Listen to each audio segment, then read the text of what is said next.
الحمد لله رب العالمين والصلاة والسلام على سيد الرسل وخاتم النبيين وعلى آله وأصحابه وأتباعه أجمعين أما بعد. اللہ رب العزت نے انسانوں کو مزاج بھی مختلف دیے ہیں، عقلیں بھی مختلف دیے ہیں، طبیعتیں مختلف دیے ہیں، سائیکالوجی الگ الگ ہے. احکام تو سب کے لیے ہیں، لیکن کسی کے بارے میں فیصلہ کرتے وقت، رائے قائم کرتے وقت اس کا مزاج، ذوق، نفسیات بھی دیکھنا پڑتی. اور حضور بھی دیکھتے تھے. ایک آدمی کے ساتھ رویہ تھوڑا مختلف ہے، دوسرے سے ذرا مختلف ہے. پیشیوں واقعات ایک عرض کرتا ہوں. ذوق کی بات.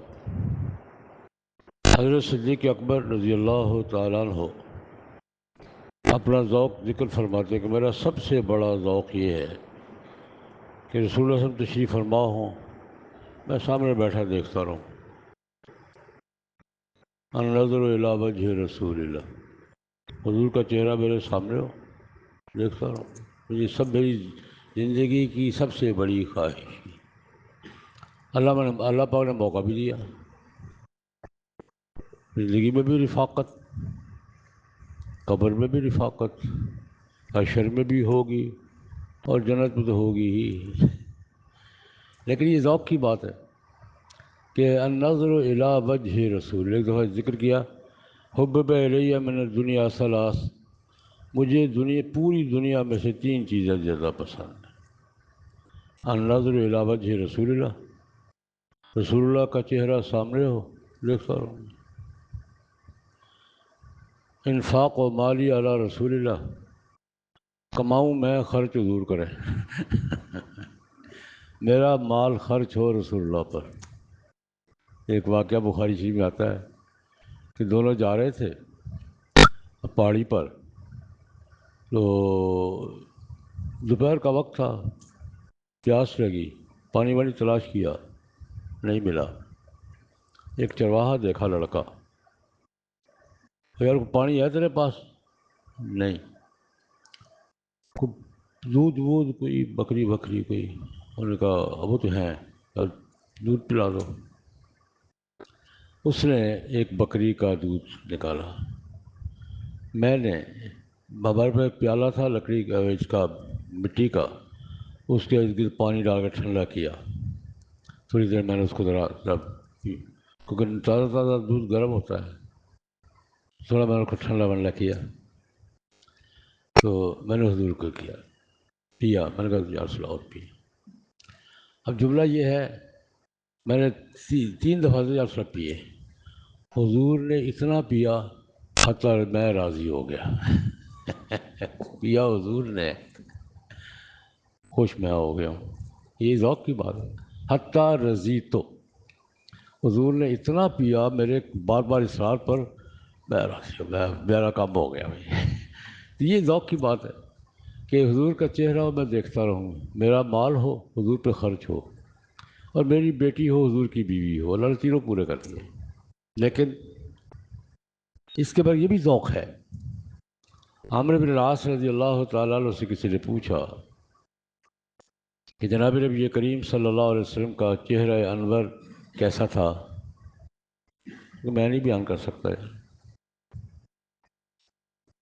حضور کا ناک صحابہ نے کیا ہے، ناک کیسا تھا، کان کیسے تھے، میں نہیں کر سکتا یار. وجہ کیا عجیب بیان کی. جب میں دشمن تھا اتنی نفرت تھی کہ دیکھنے کو جی نہیں چاہتا تھا، نہیں دیکھا غور سے. اور جب قدموں میں آیا ہوں تو اتنا روب تھا، اتنی ہیبت تھی کہ دیکھنے کا حوصلہ نہیں ہوا. کیوں آنکھ نہیں ہوئی کبھی؟ محبت کا بھی روب ہوتا ہے. اتنا روب تھا، اتنی ہیبت تھی کہ کبھی یوں آنکھ اٹھا کے دیکھنے کا حوصلہ ہی نہیں ہوا. اسے میں نہیں بیان کر سکتا کہ حضور کا ناک مبارک کیسا تھا. جنہوں نے دیکھا ہے ان کو میں نہیں دیکھ سکا. دشمنی میں اس وجہ سے نہیں دیکھ سکا، محبت میں اس وجہ سے نہیں دیکھ سکا. اب یہ بھی ذوق ہے، یہ بھی محبت کا تقاضا ہے. یہ نہ دیکھنا یہ بھی کیا ہے؟ محبت کا تقاضا ہے. ابھی ایک مجلس میں ذکر ہو رہا تھا ایک صحابی، اب مدینہ منورہ میں کوئی فوت ہو اور حضور حیات ہوں تو کسی کا جی چاہتا ہے کہ حضور جنازے میں نہ آئیں؟ توبہ توبہ توبہ۔ یہودیوں کے علاقے میں رہتے تھے، انصاری خاندان تھا، تو فوت ہوتے ہوئے کہہ گئے کہ میرے جنازہ رات کو ہوگا، حضور کو نہیں بلانا۔ یا اللہ، کیا کہہ رہا ہے یہ؟ میں فوت ہو رہا ہوں، حضور نبی کے صرف موجود ہے، تشریف، حضور کو اطلاع نہیں کرنی۔ کسی نے کہا کیوں، یہ کیا کہہ رہے ہو؟ لوگوں نے کہا کہ منافق ہو گیا۔ میں منافق نہیں ہوں یار، رات کا وقت ہے، دشمنوں کا علاقہ ہے، حضور کو کوئی دشمن تکلیف نہ پہنچا دے، وجہ میں بن جاؤں۔ اب ایک مسلمان یہ کہہ رہا ہے کہ میرا جنازہ حضور سے نہیں پڑھوانا، حضور کو نہیں بتانا رات کو، یہ بھی محبت کی علامت۔ وجہ کیا ہے کہ دشمن کا علاقہ ہے، رات کا وقت ہے، دشمن داری ہے، حضور ضرور تشریف لائیں گے اور حضور کو کوئی دشمن تکلیف پہنچائے گا تو باعث میں بن جاؤں۔ تو میں اس کیا کرتا ہوں کہ ذوق، طبیعت ہے، اللہ پاک نے مختلف بتائی ہیں، کسی آدمی کے بارے میں شخصی فیصلہ کرتے ہوئے اس کا ذوق، اس کی نفسیات، اس کی سائیکالوجی بھی سامنے رکھیں گے کہ یہ کام اس نے کیوں کیا ہے، ویسے فتویٰ نہیں ٹھوک دیں گے۔ اللہم صلی اللہ علیہ وسلم۔